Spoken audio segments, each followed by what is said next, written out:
AC और MD cat series की जो ओरिएंटेशन है, जो इसकी डायरेक्शन है, वो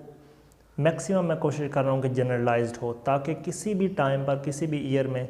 कोई भी स्टूडेंट इसको सुने तो उसके लिए हेल्पफुल हो, ना कि सिर्फ 2022 में ये काम है। मज़ीद ये है कि मैंने अपना एमकेट 2018 और 19 का मेरा एक्सपीरियंस है, तो आप ये चीज़ भी ख्याल रखें कि मेरी हो सकता है, मैं कोशिश कर रहा हूँ कि इस तरह कोई चीज़ ना हो कि जो उधर उस टाइम में हो और अभी ना हो, लेकिन फिर भी आपने ये इस चीज़ का ख्याल रखना है कि मेरा एमकेट का एक्सपीरियंस 2-3 साल पुराना है, और अगर मेरी कोई स्टेटमेंट कंट्राडिक्ट कर रही है किसी सेंसिबल इमीडिएट सीनियर के साथ, तो आप कोशिश करें कि आप उसको प्रेफर कर लें। और मेरी बात हाँ यह कि सीनियर वो सीरियस हो,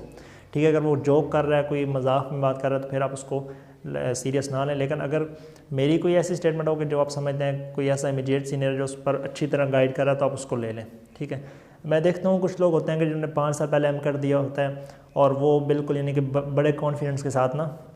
गाइड कर रहे होते हैं, और मतलब ऐसी ऐसी पॉलिसी बता रहे होते हैं कि जो उस वक्त तो अप्लाइड थी लेकिन अभी नहीं होती, क्योंकि एमकेट चेंज हो रहा है, एवोल्यूशन होती है इसमें,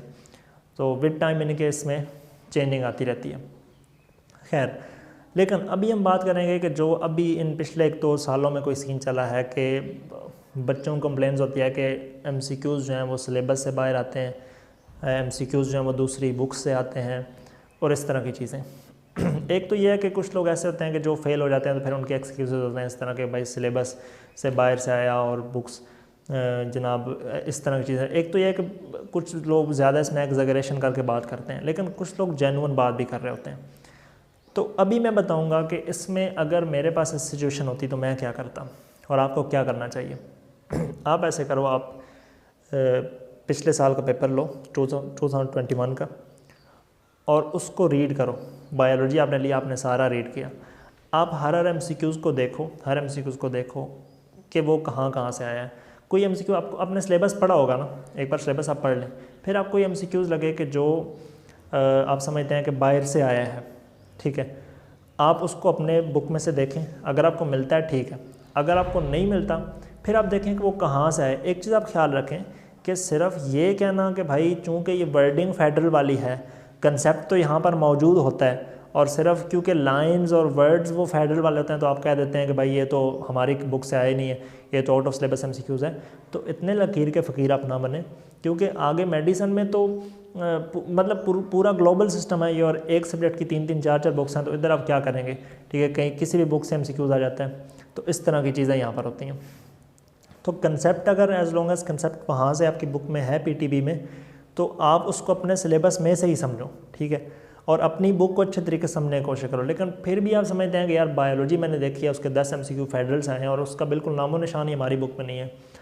फिर आप कुछ करने की कोशिश करो आगे, ठीक है। मैंने भी ऐसा सीन किया था कि मैं वोकेबलरी जो थी ना हमारी मैंने उसको देखा था, ठीक है, और मैंने ये फील किया था कि जो वोकेबलरी है ना उसके सिनोनिम्स सिर्फ एक बुक से कवर नहीं होते, ठीक है, यानी कि एक किसी एकेडमी की बुक ले ली, उसके सिनोनिम्स कर लिए। मैंने ये फील किया था कि सारे 7-8 तो शायद हो जाएं, लेकिन सारे ना हो, ठीक है। तो इसका मैंने सोल्यूशन फिर ये किया कि मैंने 3-4 बुक्स से एमसीक्यूज़ को प्रिपेयर कर लिया। लेकिन एमकेट में क्या हुआ कि उस साल सिनोनिम्स को इतने ख़ास आए ही नहीं, ठीक है। तो इस तरह भी यानी कि हो जाता है। तो आप इसी तरह करें कि आप एनालाइज़ करें पेपर को और फिर देखें कहाँ से आ रहे हैं।